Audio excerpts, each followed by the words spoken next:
All right, welcome back. Apologies, this is not going to be one of my happier videos. This is going to be revolving around the news that I'm sure many of you guys have heard of by now. So apologies if this is coming out a little bit late. This happened overnight for me.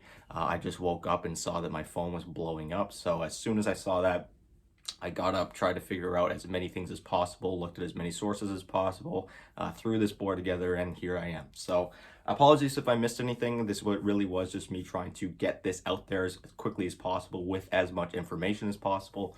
And yeah, and that is going to be revolving around, of course, the news of the cancellation of the first major, which came out of nowhere, really. And we were talking about it a few times, especially heading into the new year, having not heard anything about the first major. There were people suggesting, that maybe there would be an online major, maybe, no fan attendance. It was pretty obvious there would be no fan attendance. Whether or not they would try to organize a bubble beforehand, or maybe they just played it from the same country but from different places, or maybe they just had an online tournament that, a few teams might have to play on ping for. But as things remain quiet from Valve, people started to get a little bit worried, myself included, that maybe there just wouldn't be a major at all. And that's the news that we ended up getting overnight. And it really came out of nowhere, and there was no support, no alternative, no future plan for what is going on here. And this is just, oh man. Okay, so everyone's freaking out. Pro players, organizations, the community, myself, content creators for the community, because, and it's not just because Valve just canceled the major. That's not what this is about. This is about the fact that they were completely silent. They offer no information to the pro teams and pro players. They offer no information to the people that's livelihoods depend on the income of this tour, let alone the fact that they're not making enough as it is in the current system. The fact that the current system provides less money now than it did back 5 years ago when Dota was a much smaller game when it comes to actual viewership in the pro scene is absurd.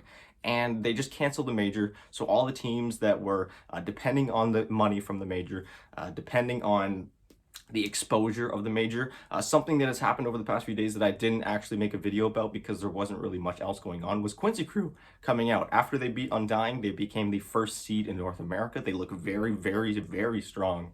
And they talked about how they've had no sponsorships, no orgs approach them with actual feasible deals. The fact that they were performing so well but were struggling financially, and this major was going to be huge for them. And I'm not just speaking about Quincy Crew, I'm speaking about pretty much every team that is not a tier 1 team that has been around for so long.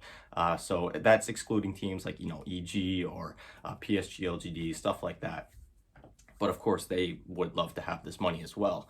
And it's just so unacceptable to the players, to the orgs, to everyone, that there is no alternative.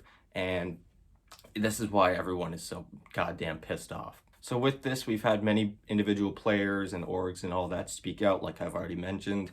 Some of the most notable being players of Quincy Crew, who I just talked about. Quinn and Ponlo going on stream. Quinn making a really nice analogy that is the unfortunate truth about what this whole scene kind of relies on right now, who is actually in charge of making the scene, and how pathetically they've been treating the community up to this point. The fact that it's like we're in an air chamber, and every now and then they drop in a bit of food and then they seal it back up, and only the strongest survive, so only a few people actually get a bit of that food, and then we're just left there waiting for more, and it's just months of silence. And some people don't even get a little bit of the food whatsoever. Again, alluding more towards the tier 2 and tier 3 teams of the scene that are struggling a little bit more to actually get that exposure of making it to a major, and they just don't have enough money pulled into the scene for players to be actively competing. That one was one that I was pretty excited about. Boom speaking out on Twitter saying that, if he could go back, or if he was looking back at his life, joining Dota 2 and playing it competitively would be one of the worst decisions of his career. Pretty harsh. Ponlo started his stream as well. Sumail got on Twitter and suggested that, what if every single team just pulled out of Tour 2? What would Valve do? They wouldn't have an incentive anymore to have the current system that they have, because there just wouldn't be teams supporting the way that things have been going on for so long. And I think that's really the biggest problem, is that as shitty as Valve has been treating these teams for this long, It's the fact that no one has really stood up to them to this point. It's the fact that, you know, teams have been like, wow, this is shitty, but I guess we have to do it. Now teams are starting to realize just how fucked up things are, and they're going to start turning things around. And again, Sumail suggesting the boycott, teams pulling out of Div 2 to kind of show Valve, you know, hey, we're not going to put up with this shit anymore.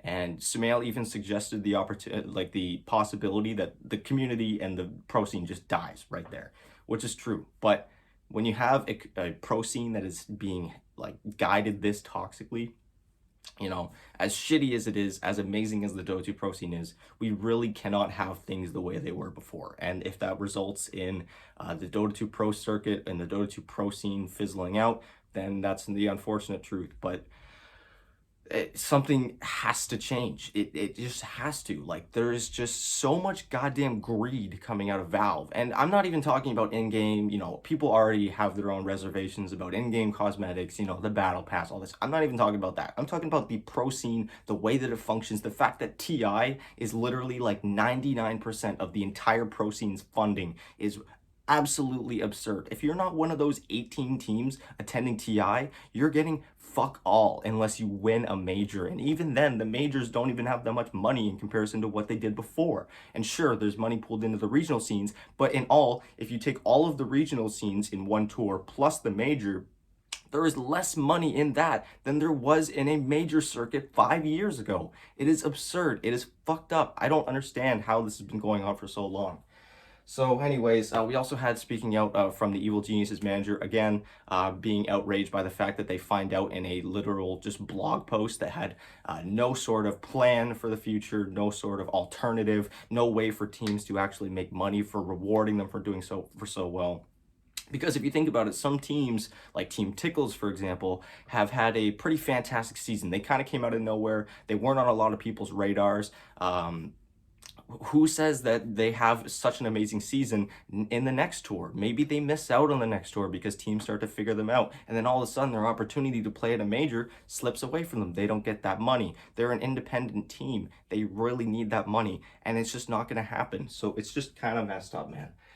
They mentioned in their post that the point distribution for the DPC from this first major is going to be spread out throughout major 2 and 3, so the points are going to be there, but there was no mention about the monetary prizes.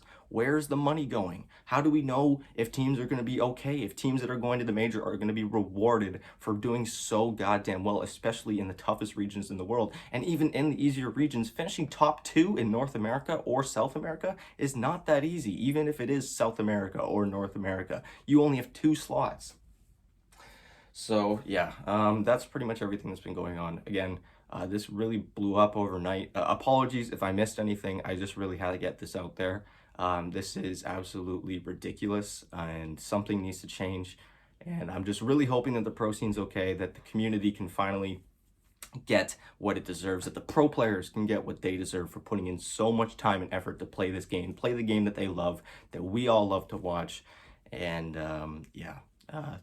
Anyways, moving on to my other story of the day that also took place quite a while ago. This one a few days ago. It's not related to this, but I figured I'd throw this in there. And that NoBountyHunter from Western European's lower division has been disqualified from the DPC due to too many forfeits.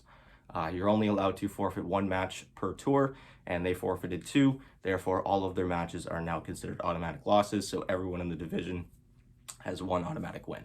But to this point, NoBountyHunter hadn't had a series win yet anyways, so it was likely that that was going to be happening anyways. So, yeah, thank you guys so much for watching. If you enjoyed, please subscribe, like the video, share, all that fun stuff. And yeah, I'll talk to you guys later today. I've got a couple reviews going up, notably for China, and I believe today is Western Europe. So be on the lookout for that. And yeah, thank you guys so much for watching. I'll talk to you guys later.